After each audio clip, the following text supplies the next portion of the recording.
하나님께서 주일 오전 여러분들에게 주시는 말씀은 요한복음 11장 17절서부터 44절까지 말씀입니다. 요한복음 11장 17절서부터 44절까지 말씀입니다. 하나님의 말씀에 귀를 기울이시기 바랍니다. 예수께서 와서 보시니 나사로가 무덤에 있은지 이미 나으리라. 베다니는 예루살렘에서 가깝기가 한 오리쯤 되매 많은 유대인이 마르다와 마리아에게 그 오라비의 일로 위문하러 왔더니 마르다는 예수께서 오신다라는 말을 듣고 곧 나가 맞이하되 마리아는 집에 앉았더라. 마르다가 예수께 여짜오되 주께서 여기 계셨더라면 내 오라버니가 죽지 아니하였겠나이다.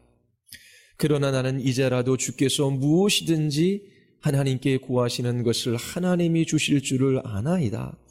예수께서 이르시되 내 오라버니가 다시 살아나리라. 마르다가 이르되 마지막 날 부활 때에는 다시 살아날 줄을 내가 아나이다. 예수께서 이르시되 나는 부활이요 생명이니 나를 믿는 자는 죽어도 살겠고 무릇 살아서 나를 믿는 자는 영원히 죽지 아니하리니 이것을 내가 믿느냐. 이르되 주여 그러하외다. 주는 그리스도시요 세상에 오시는 하나님의 아들이신 줄 내가 믿나이다.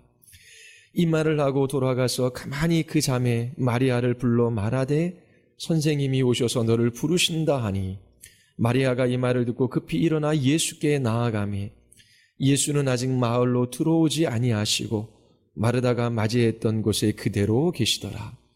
마리아와 함께 집에 있어 위로하던 유대인들은 그가 급히 일어나 나가는 것을 보고 곡하러 무덤에 가는 줄로 생각하고 따라가더니 마리아가 예수 계신 곳에 가서 배웁고 그 발 아래 엎드려 이르되 주께서 여기 계셨더라면 내 오라버니가 죽지 아니하였겠나이다 하더라.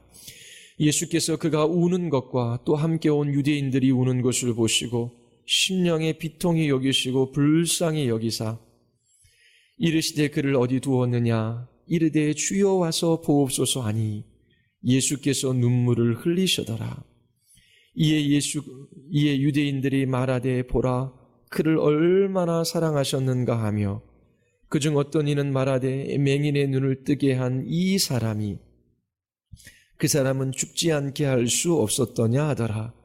이에 예수께서 다시 속으로 비통히 여기시며 무덤에 가시니 무덤이 굴이라 돌로 막았거늘 예수께서 이르시되 돌을 옮겨 놓으라 하시니 그 죽은 자의 누이 마르다가 이르되 주여 죽은 지가 나흘이 되었음에 벌써 냄새가 나나이다. 예수께서 이르시되 내 말이 내가 믿으면 하나님의 영광을 보리라 하지 아니하였느냐 하시니 돌을 옮겨 놓으니 예수께서 눈을 들어 우러러보시고 이르시되 아버지여 내 말을 들으신 것을 감사하나이다. 항상 내 말을 들으시는 줄을 내가 알았나이다. 그러나 이 말씀하옵는 것은 둘러선 무리를 위함이니 곧 아버지께서 나를 보내신 것을 그들로 믿게 하려 함이니이다. 이 말씀을 하시고 큰 소리로 나사로야 나오라 부르시니 죽은 자가 수족을 배로 동인 채로 나오는데 그 얼굴은 수건에 쌓였더라. 예수께서 이르시되 풀어놓아 다니게 하라 하시니라. 아멘. 기도하시겠습니다. 거룩하시고 자비로우신 하나님, 우리 모두 하나님의 말씀 앞에 섭니다. 성령께서 이 말씀으로 우리의 심령에 조명하셔서 그리스도의 영광을 보게 하여 주시고 저희들이 주님 한번 기뻐하며 주님을 예배하는 예배자들로 나타나게 하여 주시옵소서. 저희들에게 담대한 믿음을 주셔서 이 세상을 이기게 하여 주시옵소서. 오늘도 주님께서 우리에게 말씀으로 찾아와 주시기를 간절히 원하오며 예수 그리스도의 이름으로 기도드리옵나이다. 예수님께서 여러분들을 사랑하시지요. 예수님께서 어떻게 여러분들을 사랑하십니까? 그 사랑을 깊이 경험하고 계십니까? 그 사랑은 예수님 자신을 우리에게 나타내어 보여주시는 것입니다. 주님의 가장 큰 사랑은 주님의 영광을 우리에게 비추어 주시는 것이지요. 이것보다 더 큰 주님의 사랑은 없습니다. 예수님은 주로 우리의 인생 가운데서 고난을 덜 받게 하는 방식으로 우리를 사랑하지 않습니다. 하나님은 주로 하나님 자신을 우리에게 주시는 그 방식으로 우리를 사랑하시지요. 우리에게 하나님 자신을 나타내어 보여주시고 그의 영광의 빛을 비추어 주심으로 우리를 사랑하십니다. 건강과 부와 번영이 하나님의 사랑의 척도가 아닙니다. 그렇다면 사도 바울을 하나님께서 가장 미워하신 것이 너무나 분명하지요. 그는 수고를 넘치는 삶을 살았습니다.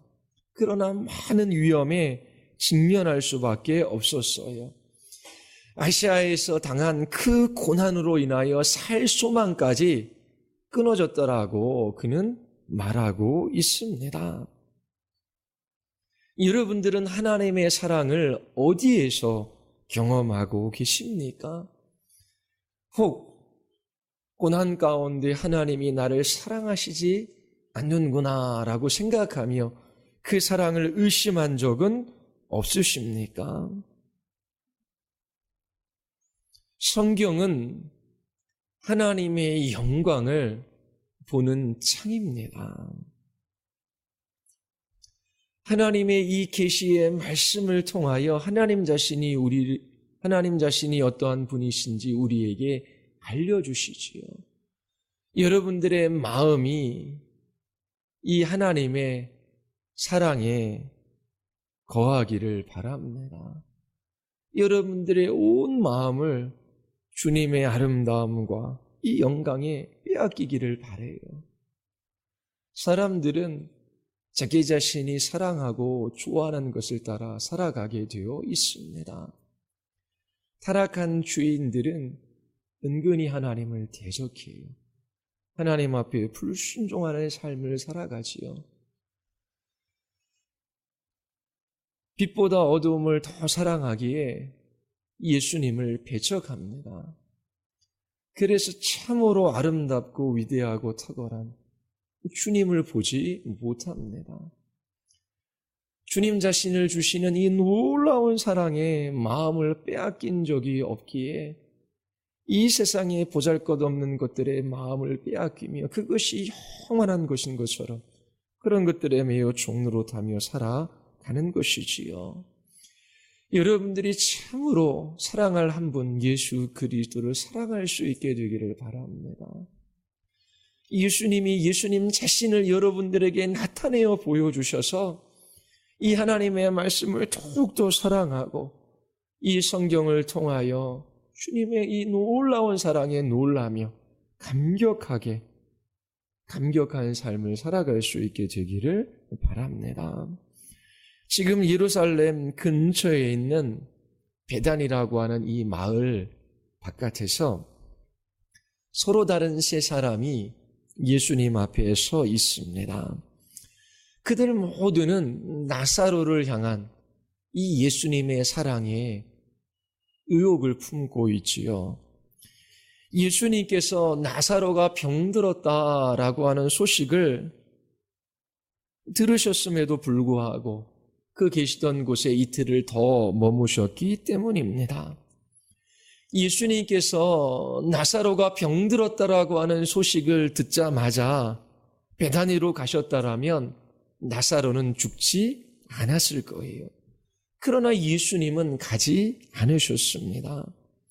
이러한 예수님의 행동은 나사로와 그의 가족들을 사랑하지 않는 것처럼 보입니다. 마르다와 마리아 그리고 주문객들은 예수님을 만나자마자 동일한 말들을 쏟아 놓습니다. 이들 모두는 예수님의 사랑을 의심하고 있어요. 그리고 그 사랑의 의혹을 나타내는 말들을 하고 있습니다. 이 반복적이고 한결같은 사람들의 의심으로 말미암아 예수님께서 비통해 하십니다. 그리고 눈물을 흘리시기조차 하십니다. 이 세 부류의 사람들이 어떻게 예수님을 향하여 의문을 품는지 같이 함께 살펴보겠습니다. 요한복음 11장 21절을 보면 이 베다니로 찾아오시는 예수님을 맞이하기 위하여 마르다가 마을 바깥으로 나갑니다. 그리고 주님을 만나자 첫 마디가 이렇습니다. 주님께서 여기 계셨더라면 내 오라버니가 죽지 아니하였겠나이다. 만일 뭐뭐 하였더라면 이라고 하는 말은 지금의 현실이 불만족스러운 거예요. 지금이 괴로운 것이지요. 시간을 돌릴 수 있다면 이때로 다시 돌려서 주님이 이 나사로의 소식을 듣자마자 이곳에 오셨더라면 내 오라버니가 죽지 아니하였을 것입니다. 그러한 말을 지금 하고 있습니다. 마리아도 마찬가지입니다. 32절에 보면 마리아도 주님 발 앞에 엎드려요. 그리고 하는 말이 주께서 여기 계셨더라면 내 오라버니가 죽지 아니하였겠나이다.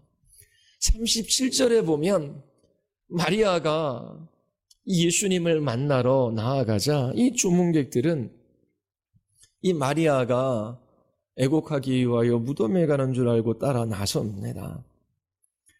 그들 또한 예수님을 보게 되지요. 그들이 뭐라고 말하고 있습니까? 맹인의 눈을 뜨게 한 이 사람이 그 사람은 죽지 않게 할 수 없었더냐. 이 예수님께서 나사로와 그의 가족을 사랑하셨다라고 말하고 있습니다. 그러한 까닭에 그러므로 나사로가 병들었다라고 하는 소식을 듣고 예수님은 즉시 베다니로 달려가지 않으셨어요. 일반적인 사람들의 생각과 반대되는 행동을 주님께서 하신 것이지요. 사랑하는 나사로가 죽어가고 있다면 한 걸음에 달려가셔야만 했습니다. 그러나 예수님은 계시던 곳에 더 머무셨어요. 예수님의 이러한 행동에 대하여 사람들은 예수님의 사랑에 대하여 의문을 품고 있습니다. 주께서 여기 계셨다라면, 한 걸음에 달려오셨더라면 우리 모두가 이렇게 슬퍼할 필요가 없었을 것입니다. 예수님의 사랑에 의문을 품고 있는 마르다와 마리아, 그리고 조문객들을 향하여 예수님께서 응답하십니다. 먼저 예수님은 자신에 관한 진리의 말씀으로 그들의 의문에 응답하시지요. 그리고 예수님 자신으로부터 흘러나오는 강한 정서를 드러내십니다. 그리고 마지막으로 놀랍고 위대한 능력을 예수님께서 행하심으로 그들의 의문에 응답하십니다. 예수님께서는 나사로가 병들었다라고 하는 소식을 들으시고도 계시던 곳에 이틀을 더 머무셨어요. 예수님께서 나사로를 사랑하셔서 이렇게 행동하신 것이지요. 11장 4절에서 왜 예수님께서 이렇게 행하셨는지 우리에게 그 답을 주고 있습니다. 예수님께서 이렇게 행동하시는 목적이 무엇인지 우리에게 설명해 주고 있지요. 그것은 하나님의 영광을 나타내는 것입니다. 그리고 사람들로 하여금 하나님의 영광을 보고 예수 그리스도를 믿게 하려고 하는 것이지요. 사람들의 의문에 관한 예수님의 응답에 관하여 살펴보겠습니다. 먼저 예수님은 마르다의 의문에 관하여 진리의 말씀으로 응답하십니다. 마르다는 21절에서 예수님께서 지시하신 그 이유에 관하여 그리고 그분의 사랑에 관하여 의문을 가지고 있어요. 예수님께서 일찍 오셨더라면 내 오라버니가 죽지 않았을 것입니다. 우리를 사랑하신다고 하시면서 왜 이렇게 늦게 오셨습니까? 정말 우리를 사랑하시는 것이 맞습니까? 라고 하는 그런 표현을 하고 있어요. 마리아는 이런 예수님의 사랑에 대한 의문을 가지고 있지만 22절에서 예수님에 대한 믿음을 포기하지는 않습니다.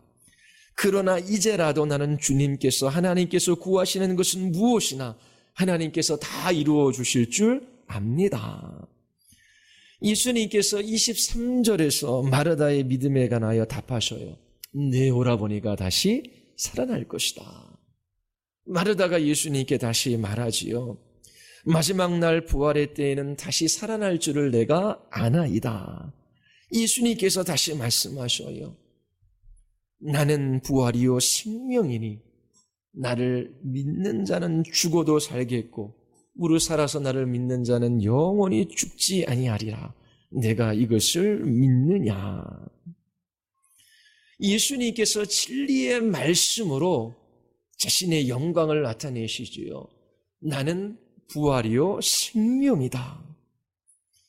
마르다야, 너는 마지막 날에 무덤으로부터 몸이 다시 일어나는 위대하고 영광스러운 부활이 있을 것을 믿고 있구나.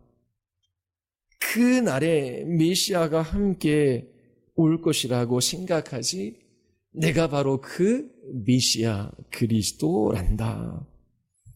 마르다야, 나야말로 나사로에게 가장 필요한 존재란다. 너에게도 마찬가지다. 나사로는 지금 죽었고 너는 살아있지. 잘 들어보아라. 나를 믿는 자는 죽어도 살 것이다. 살아서 나를 믿는 자는 영원히 죽지 아니할 것이다. 나를 믿는 자는 죽어도 살 것인데 이것은 바로 나사로를 위한 것이다. 살아서 나를 믿는 자는 결코 죽지 않는데 이것은 마르다 너를 위한 것이다. 나는 나사로를 다시 살릴 것이란다. 무덤으로부터 그의 육체와 영혼을 불러 일으킬 것이다. 이것은 나에게 어려운 일이 아니란다. 그리고 너에게 생명을 주는 일도 마찬가지란다. 마르다야, 너는 살아서 나를 믿으면 결코 죽지 않을 것이다. 너는 결코 나와의 교제로부터 단 한순간도 떨어지지 않을 것이다. 죽음조차도 너와 나의 교제를 끊을 수 없단다. 마르다야, 이것이 무엇을 의미하는지 너는 알고 있느냐? 이것이 내가 나사로와 너를 사랑한다라고 하는 것이다. 나사로의 영혼이 지옥에 떨어지지 않도록 내가 그렇게 내버려 두지 않을 것이다. 그의 육체가 무너져 내리도록 그렇게 내버려 두지 않을 것이다. 나는 그를 불러 일으킬 뿐만 아니라 너와도 영원히 함께 할 것이다. 나의 능력과 영광을 내게 나타내 보이려고 한다. 왜냐하면 내가 너와 나사로를 사랑하기 때문이다. 예수님께서는 부활과 생명이라고 말씀하심으로 그의 영광을 나타내어 보여주시고 어떠한 일을 할 것인지 마르다에게 예고해 주시지요. 두 번째로 예수님께서는 마리아의 의문에 관하여 답하십니다. 32절에서 마리아도 마르다와 동일한 의심의 말을 쏟아놓습니다. 주님께서 여기 계셨다라면 내 오라버니가 죽지 않았을 것입니다. 예수님께서는 마리아가 오는 것을 보셔요. 그와 함께 있었던 유대인들도 울지요. 예수님, 우리가 필요로 하실 때 예수님께서 어디에 계셨습니까? 그들은 흐느껴 울고 있습니다. 이렇게 흐느껴 울고 있는 이들에게 이번에는 예수님께서 말씀으로 응하시는 것이 아니라 예수님 안으로부터 흘러나오는 강한 정서로 반응하십니다. 33절을 보십시오. 마리아의 반응에 예수님께서 비통히 여기시고 불쌍히 여기셨습니다. 사람들이 예수님을 무덤가로 인도하자 예수님은 눈물을 흘리시지요. 유대인들은 예수님께서 나사로를 많이 사랑하시기 때문에 그의 죽음에 슬퍼하는 것이구나 그렇게 생각했어요. 왜 예수님께서 이처럼 비통히 여기시고 눈물을 흘리는 사람들을 불쌍히 여기셨을까요? 왜 예수님께서 눈물을 흘리셨을까요? 나사로의 죽음이 너무나 슬픈 일이기 때문입니까? 아니면 예수님께서 마리아와 유대인들의 슬픔에 감정이입이 되셔서일까요? 그렇지 않습니다. 예수님은 비통히 여기시고 불쌍히 여기셨어요. 예수님의 마음이 깊이 동요되고 있습니다. 그리고 괴로워하셨어요. 38절을 보면 예수님께서 다시 속으로 비통히 여기시지요. 그것은 유대인들의 말 때문입니다. 맹인을 뜨게 하신 이 사람이 왜 나사로는 죽게 내버려 뒀느냐라고 하는 의심의 말 때문이지요. 예수님께서는 이처럼 마리아와 이 유대인들의 이 말들로 인하여 마음 깊이 그렇게 비통히 여기시고 불쌍히 여기셨습니다. 이 비통히 여기신다라고 하는 말의 의미는 분노하다라고 하는 것에 가깝습니다. 이 단어는 예수님께서 깊은 동정심을 나타내는 단어가 아니에요. 오히려 훈계하시다, 꾸짖다라고 하는 의미를 가지고 있습니다. 예수님을 향하여 의심의 눈초리를 보내고 있는 이 마리아와 유대인들을 향하여 예수님께서 비통히 하셨어요. 분노에 가까운 그러한 정서를 지금 표현하고 계십니다. 두 번째 단어 불쌍히 여기시다라고 하는 것도 원어의 의미를 잘 해석한 그런 번역은 아닙니다. 크게 걱정하고 흔들리는 것을 의미합니다. 비통함으로 인하여 마음이 편하지 않은 상태를 나타내고 있는 단어입니다. 같은 단어가 요한복음 5장 7절에도 쓰여졌어요. 병자가 대답하되 주여 물이 움직일 때에 나를 못에 넣어주는 사람이 없어. 여기서 물이 움직일 때에 이 물이 움직인다라고 하는 이 단어와 비통히 여기시다라고 하는 단어는 같은 단어입니다.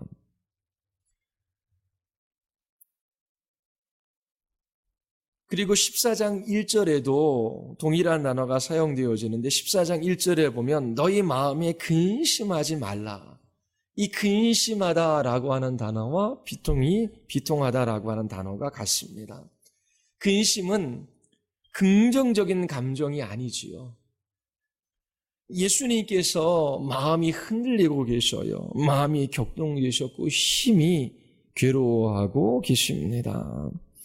예수님께서는 단순히 슬피 우는 사람들의 그런 감정에 이입되셔서 그렇게 슬퍼하고 계시는 것이 아니에요. 예수님은 사람들이 흐느껴 우는 것을 보시고 괴로워하셨어요. 왜냐하면 그들이 예수님의 사랑을 의심하고 있기 때문입니다. 주께서 여기 계셨더라면 내 오라버니가 죽지 아니하였겠나이다. 마리아의 이런 말이 예수님의 마음을 아프게 한 것입니다. 35절에 보면 예수님께서 눈물을 흘리시지요. 사람들은 예수님께서 나사로를 많이 사랑하셨기 때문에 나사로의 죽음을 보시고 슬퍼하시는 것이라고 생각했습니다. 그러나 이 눈물의 의미는 그렇게 단순하지 않아요. 매우 깊고 복잡합니다. 37절에서 몇몇 사람들이 예수님이 우시는 것을 보고 맹인의 눈을 뜨게 한 이 사람이 그 사람은 죽지 않게 할 수 없었더냐라고 말하지요. 예수님께서 맹인의 눈을 열어주셨어요. 이 땅에서 일어날 수 없는 일입니다. 그러나 그것은 분명한 사실이지요. 그리고 예수님께서 나사로를 죽게 내버려 두셨습니다. 이것 또한 사실입니다. 그러나 우리들이 예수님을 믿는 것이 아니라 이러한 일로 인하여 오히려 유대인들 안에 예수님의 사랑과 능력에 대한 의심이 일어나고 있습니다. 이제 예수님은 나사로를 불러일으키려고 하셔요. 그러나 이 일을 행하기 전에 예수님은 당신의 사랑과 능력에 대하여 의문을 품는 사람들을 향하여 피통해 하시고 괴로워하셔요. 예수님 그 깊은 곳으로부터 흘러나오는 이 정서 또한 예수님의 영광을 드러내 보이고 있습니다. 요한 사도가 말하고자 하는 것은 마리아와 사람들이 예수님의 동기와 능력에 의문을 품었기 때문에 예수님께서 비통해 하시고 아파하셨다라고 말합니다. 이러한 정서는 그리스도의 영광을 드러내십니다. 예수님은 돌덩이처럼 딱딱한 마음을 가지고 계시지 않아요. 예수님은 참 사람이며 참 하나님이시지요. 모든 만물이 예수 그리스도 안에서 그분으로 말미암아 그분을 위하여 창조되었어요. 예수님은 만왕의 왕으로서 모든 것들을 통치하고 다스리시는 분이십니다. 그런데 그분의 마음에 깊은 비통함과 아픔이 찾아오고 있습니다. 예수님은 모든 상황에 가장 알맞는 정서를 가지고 계시지요. 예수님의 이러한 정서 역시 그분의 사랑을 나타내는 것입니다. 이러한 사랑도 그 사랑 안에서 흘러나오는 것이지요. 사랑이 없다면 분노하거나 꾸짖거나 아파하거나 괴로워할 필요가 없습니다. 주님께서 사람들을 사랑하시기에 이 나사로와 그의 가족을 사랑하시기에 그들의 불신앙과 그들의 의심을 보시면서 마음 아파하시고 괴로워하시는 것입니다. 고통 가운데 있는 사람들, 그들은 예수님의 능력과 사랑을 의심합니다. 그러나 꼭 기억하십시오. 이러한 불신앙과 의심은 우리로 하여금 그리스도의 영광을 보지 못하게 해요. 예수님께서 이러한 불신앙과 의심에 얼마나 괴로워하시고 마음 아파하시는지 우리에게 나타내어 보여주고 계십니다. 오늘날도 마찬가지예요. 예수님께서 여러분들의 이 땅의 문제를 해결하러 오신 분이 아니에요. 죄와 사망과 그 사단의 권세로부터 우리를 해방시키러 이 땅에 오신 분이시지요. 만유의 왕이신 예수님께서 그 모든 것들을 향한 계획과 뜻을 가지시고 그 모든 것들을 당신의 목적에 맞게끔 이끌어 가십니다. 자신의 생명값을 지불하고 사신 그 하나님의 백성들을 향하여 주님께서 그 사랑을 지속적으로 나타내어 보여주셔요.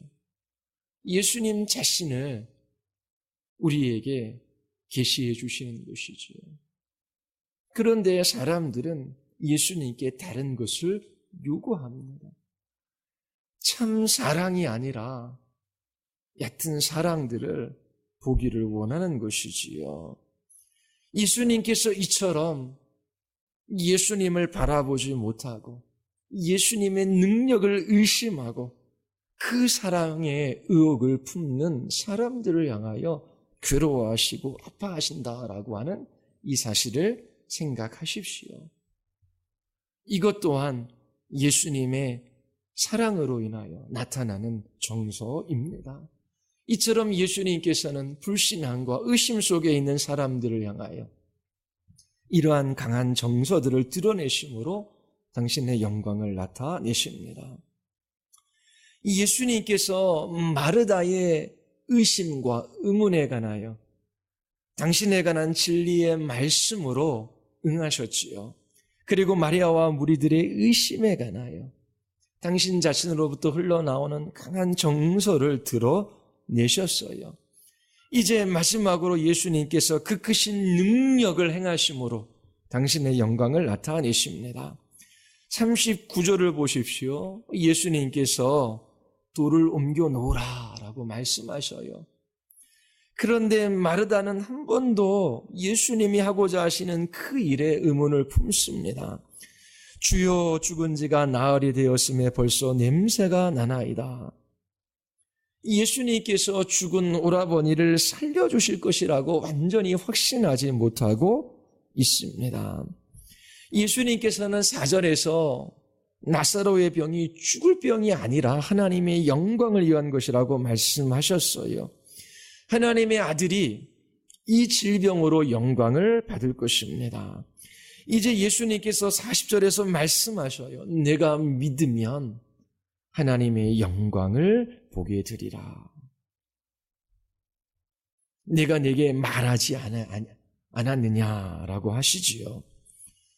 그리고 예수님께서 41절 42절에서 기도하셔요. 눈을 들어 우러러 보시고 말씀하시죠. 아버지요, 내 말을 들으신 것을 감사하나이다. 예수님께서 감사의 기도를 들으셔요. 내 말을 들으신 것.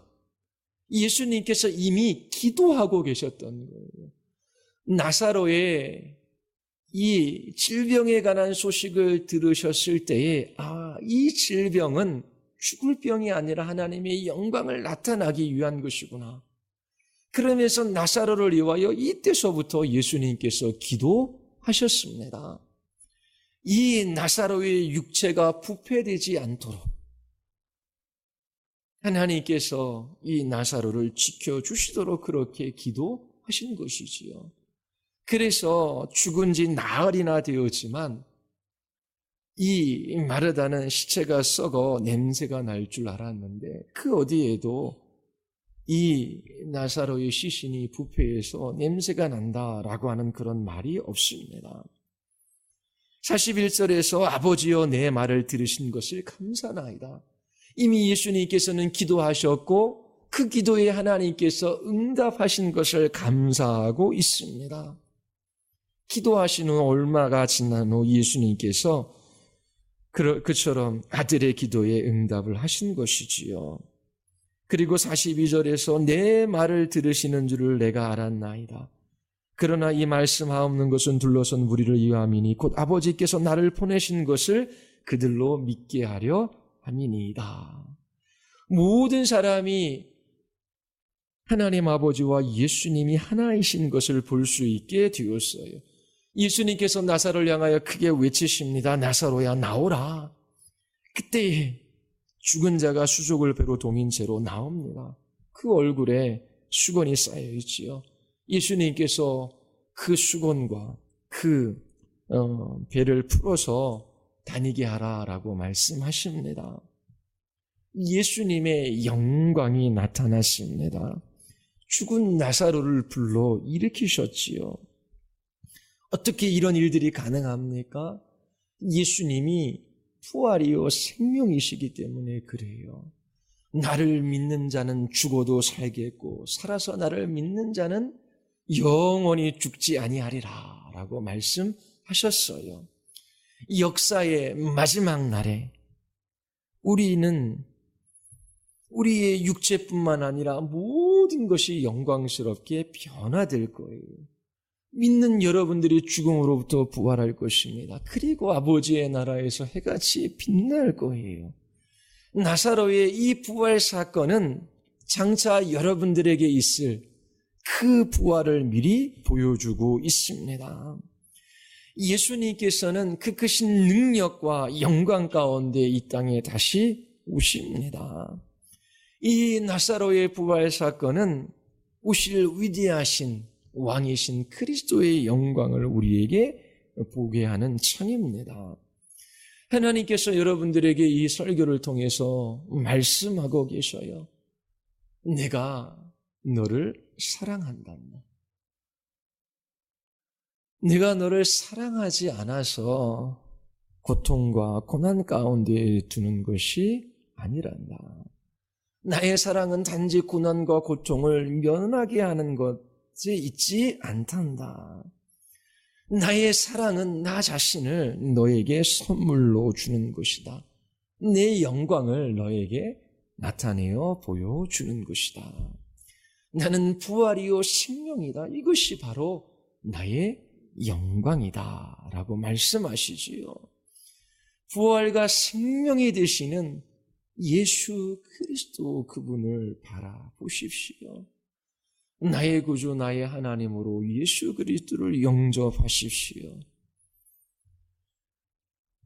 믿는 자들은 죽어도 삽니다. 살아서 믿는 자는 단 한순간도 그리스도와 떨어져서 살아가는 날들이 없습니다. 주님과의 연합에서 그 사랑의 교제 속에서 우리를 떨어뜨리게 할 것이 아무것도 없습니다. 여러분들에게 이처럼 예수 그리스도가 어떠한 분이신지를 하나님께서 나타내어 보여주셨어요. 예수 그리스도 그분에 관해서 들을 수 있고 그분을 볼 수 있는 것이 하나님의 가장 큰 사랑입니다. 여러분들이 이처럼 예수 그리스도 한 분 바라보며 그분을 믿는 믿음으로 살아갈 수 있게 되기를 바랍니다. 우리 다 같이 기도하시겠습니다. 우리 시간 다 같이 기도할 때에